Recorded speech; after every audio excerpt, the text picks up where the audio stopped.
ఇవాళ ఇండియా కూటమి నేతల కీలక సమావేశం జరగనుంది. ఉదయం 11:30 గంటలకు వర్చువల్ సమావేశంలో పాల్గొననున్నారు పార్టీల లీడర్లు.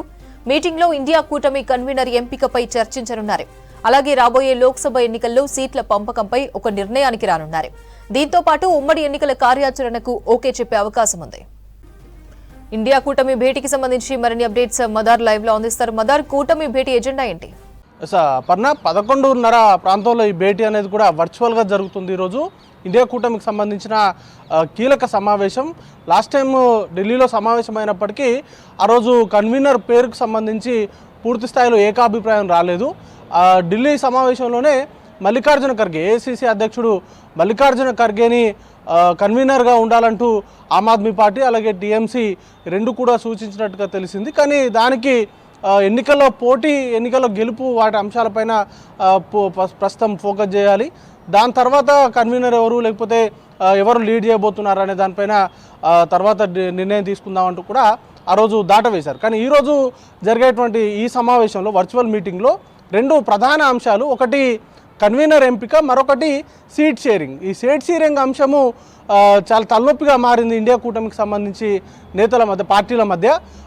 ప్రాంతీయ పార్టీలు బలంగా ఉన్నటువంటి రాష్ట్రాల్లో కాంగ్రెస్ పార్టీకి ఎక్కువ సీట్లు ఇవ్వడానికి ఆ పార్టీలు విముఖత చూపెడుతున్నాయి. దాంతో కొంత సీట్ షేరింగ్ సంబంధించి ఇంకా చర్చలు కొనసాగుతూనే ఉన్నాయి.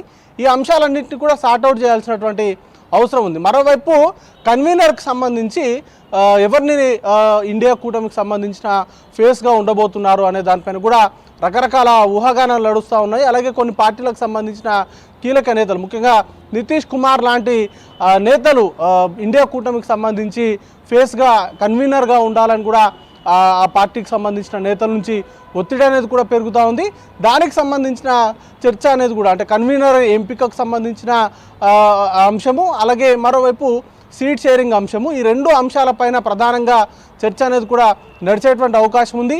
దీనితో పాటు లోక్సభ ఎన్నికల్లో అనుసరించాల్సినటువంటి వ్యూహాలపైన సుదీర్ఘంగా చర్చ జరిగేటువంటి అవకాశం ఉంది. మొత్తంగా 10 ర్యాలీలు దేశవ్యాప్తంగా నిర్వహించాలి. అలాగే బీజేపీ ప్రజా వ్యతిరేక విధానాలను ప్రజల్లోకి బలంగా తీసుకెళ్లాలని ఇండియా కూటమి నేతలు భావిస్తూ ఉన్నారు. దానికి సంబంధించి ఎజెండా రూపకల్పనకు సంబంధించి ఈ సమావేశంలో చర్చించేటువంటి అవకాశం ఉంది. కామన్ మినిమం ప్రోగ్రాంకి సంబంధించి కూడా గతంలోనే చర్చలు వచ్చాయి. దానిపైన కూడా ఇంకా డిసిషన్ అయితే తీసుకోలేదు. ఇప్పటికే కాంగ్రెస్ పార్టీ వారికి సంబంధించిన మేనిఫెస్టో కమిటీని వేసింది. ఇప్పటికే ఒకసారి భేటీ కూడా అయింది. అలాగే కాంగ్రెస్ పార్టీ ఇంటర్నల్గా పొత్తులకు సంబంధించి, ఇండియా కూటమి పక్షాలతో కూడినటువంటి పొత్తులకు సంబంధించి కావచ్చు, లేకపోతే వివిధ రాష్ట్రాల్లో అక్కడ ఉన్నటువంటి పరిస్థితులకు అనుగుణంగా పొత్తులు పెట్టుకోవాలని కూడా భావిస్తూ ఉంది. కాబట్టి వాటికి సంబంధించిన చర్చలకు కూడా ఇప్పటికే ఒక కమిటీ వేసింది.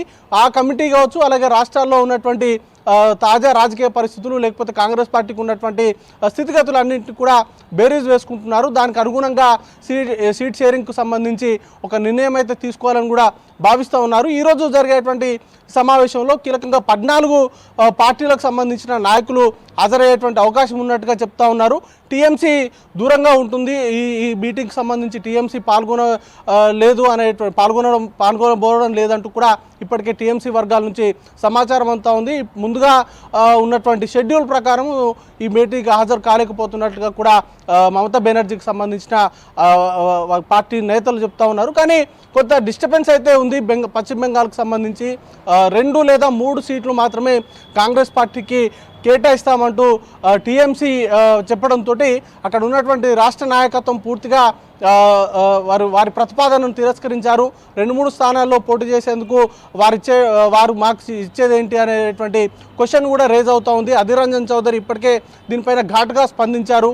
తాము కూడా ఎగ్జిస్టెన్స్ ఉంది, కాంగ్రెస్ పార్టీకి సంబంధించిన నాయకులు బలంగా ఉన్నారు, కాబట్టి ఇక్కడ ఖచ్చితంగా తమ పోటీ ఉంటుందంటూ కూడా చెప్తా ఉన్నారు. ఇలాగే బీహార్లో కావచ్చు, యూపీ వంటి రాష్ట్రాల్లో కూడా ఇలాంటి డిస్టర్బెన్సెస్ అయితే ఉన్నాయి. ఢిల్లీలో మాత్రం కొంత సానుకూలంగా చర్చలు అనేది కూడా నడుస్తూ ఉన్నాయి. ఆమ్ ఆద్మీ పార్టీకి కాంగ్రెస్ పార్టీ మధ్య సీట్ షేరింగ్ విషయంలో ఇటు పంజాబ్లో అలాగే హర్యానా ఈ 3 రాష్ట్రాల్లో కూడా ఆమ్ ఆద్మీ పార్టీతోటి పొత్తులో భాగంగా సీట్ షేరింగ్ చేసుకోవాలనే దానికి సంబంధించిన చర్చలు అనేది కూడా సజావుగానే సాగుతున్నాయి. కానీ ఉత్తరప్రదేశ్, బీహార్ అలాగే పశ్చిమ బెంగాల్ లాంటి రాష్ట్రాల్లో కాంగ్రెస్ పార్టీకి సంబంధించిన చాలా తక్కువ సీట్లు ఆఫర్ అనేది కూడా అక్కడ ఉన్నటువంటి స్థానికంగా బలంగా ఉన్నటువంటి సమాజ్వాదీ పార్టీ కావచ్చు, లేకపోతే టీఎంసీ వంటి పార్టీలు కాంగ్రెస్ కాంగ్రెస్ పార్టీకి ఎక్కువ సీట్లు ఇవ్వడానికి కొంత వెనుకడుగు వేస్తున్నాయి. వాటికి సంబంధించిన అంశాలపైన కూడా చర్చ జరిగేటువంటి అవకాశం ఉంది. వాటన్నిటిని కూడా సార్ట్అవుట్ చేసుకొని ఇండియా కూటమిగా వెళ్ళాలి. ఒక ఎక్కడి నుంచి పోటీ చేసిన అంటే ఇండియా కూటమికి సంబంధించి పోటీ అనేది కూడా ఒక్కరినే నిలబెట్టాలి అనేటువంటి దిశగా ఆలోచనలు అయితే జరుగుతున్నాయి. దానికి సంబంధించిన ఏర్పాట్లపైన కూడా ఈరోజు పూర్తి స్థాయిలో ఒక క్లారిటీ వచ్చేటువంటి అవకాశం ఉంది. ఇక కన్వీనర్కి సంబంధించి కూడా చాలా కీలకమైనటువంటి చర్చ అయితే నడుస్తూ ఉంది. ఓవైపు మల్లికార్జున ఖర్గే పేరుని టీఎంసీ ఆమ్ ఆద్మీ పార్టీలు సూచిస్తే, మరోవైపు నితీష్ కుమార్ని కన్వీనర్గా చేయాలంటూ కూడా ఆ పార్టీకి సంబంధించిన నేతలు, బీహార్కి సంబంధించిన నేతలు అనేది కూడా కొంత పట్టుబడుతున్నట్టు తెలుస్తూ ఉంది. వాటికి సంబంధించి కూడా సార్ట్అవుట్ అనేది కూడా చేయాలి. ఈ మీటింగ్లోనే వాటికి సంబంధించిన సార్ట్అవుట్ అనేది కూడా చేసి త్వరలోనే సీట్ షేరింగ్కి సంబంధించి మొత్తంగా ఇండియా కూటమికి సంబంధించిన పార్టీల మధ్య సీట్ షేరింగ్ని ఫైనలైజ్ చేసి మొదటి విడత సంబంధించిన అభ్యర్థుల జాబితాను అనేది కూడా ప్రకటించేలాగా ఏర్పాట్లు చేసుకోవాలని కూడా భావిస్తూ ఉన్నారు. ఎన్నికల షెడ్యూల్కి సంబంధించి ఏ క్షణానైనా షెడ్యూల్ విడుదలయ్యేటువంటి అవకాశం ఉంది కాబట్టి ఎన్నికలకు సాధ్యమైనంత త్వరగా అభ్యర్థులను ఫైనల్ చేసి అక్కడ ప్రచారాన్ని అనేది కూడా ముమ్మరం చేయాలని కూడా భావిస్తూ ఉంది. దాంట్లో భాగంగానే ఈరోజు ఈ క్రూషియల్ మీటింగ్ అనేది కూడా జరగబోతుంది. అపర్ణ.